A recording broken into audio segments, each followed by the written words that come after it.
جی دوستو، ابھی میں جبل احد کے دامن پر بیٹھا ہوا ہوں، مسجد فسق کے پاس۔ وہ مسجد جہاں پر آپ صلی اللہ علیہ وآلہ وسلم نے بیٹھ کر نماز ظہر اور عصر پڑھی تھی۔ بہت بابرکت جگہ ہے، روحانیت ہے یہاں پر۔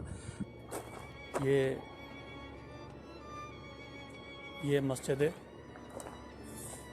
فسق ہے، فسق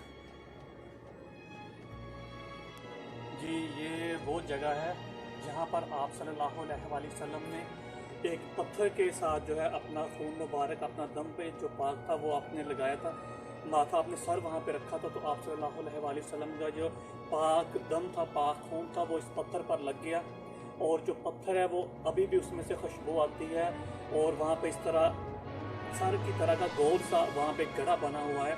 مسجد فسق کے ساتھ یہ وہ جگہ ہے، یہ سامنے آپ دیکھ رہے ہیں، یہ جو گول دائرہ، یہاں پر آپ صلی اللہ علیہ وآلہ وسلم نے اپنی پیشانی کی ٹیک لگا کر یہاں پر آپ کھڑے ہوئے تھے۔ یہاں پر پیشانی آپ کی لگی تھی جو زخمی تھی، اور پیشانی مبارک سے خون کے چند قطرے اس جگہ پر لگے جو ابھی تک تازہ ہیں۔ یہاں پر جب بھی جائیں بہت اچھی خوشبو آتی ہے، لیکن ابھی اس کے بعد جنگلہ لگا ہوا ہے تو آپ اس تک آپ کا ہاتھ نہیں پہنچ سکتا، تھوڑا سا یہ آگے ہے۔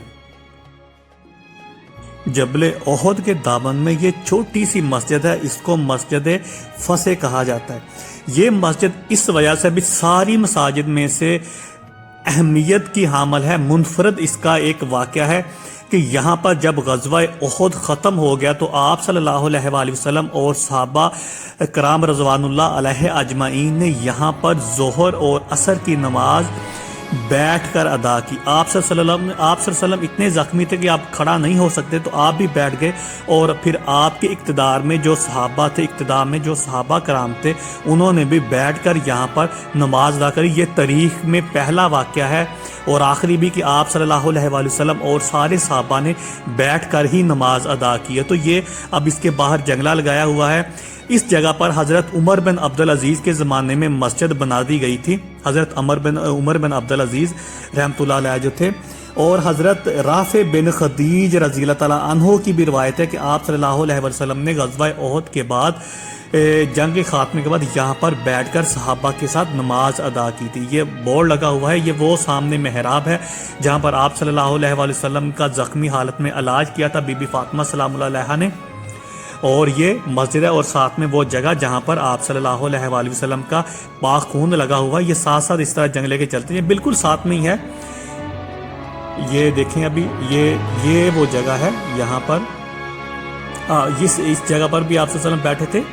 یہ اس کو بھی بند کر دیا گیا ہے، اور یہ ساتھ میں جو ہے یہاں پر آپ صلی اللہ علیہ وآلہ وسلم سر مبارک کی کھڑے تھے، سر کا ٹیک لگا کر، یعنی اپنی پیشانی مبارک جیسے بندہ سر کسی چیز پر رکھتا ہے سہارے کے لیے، تو سر مبارک جو تھا آپ نے اس جگہ پر رکھا تھا۔ وہاں پہ اب گوڑ ایک سر کے جتنا ایک گڑھا ہے، اور اس میں خوشبو بھی آتی ہے، اور آپ صلی اللہ علیہ وسلم کا اس میں لال رنگ کا جو ہے خون مبارک بھی اس میں نظر آتا ہے۔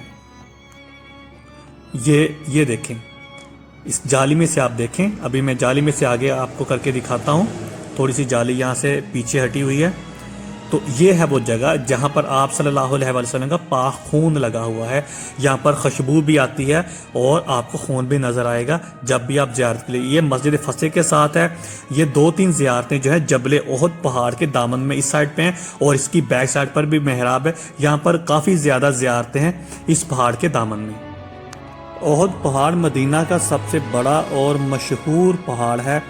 اس کی لمبائی تقریباً 8 کلومیٹر ہے، اور یہ یہیں پر غزوہ احد 3 ہجری کو پیش آیا تھا۔ اس کے بارے میں احادیث ہے کہ آپ صلی اللہ علیہ وآلہ وسلم نے فرمایا کہ احد جنت کے دروازوں میں سے ایک دروازہ پر رکھا جائے گا، احد ارکان جنت میں سے ایک رکن ہے، احد ہم سے محبت کرتا ہے، ہم احد سے محبت کرتے ہیں، اور احد بابرکت پہاڑ ہے، اس میں سے جو بھی ملے اس میں سے اٹھا کر کھاؤ۔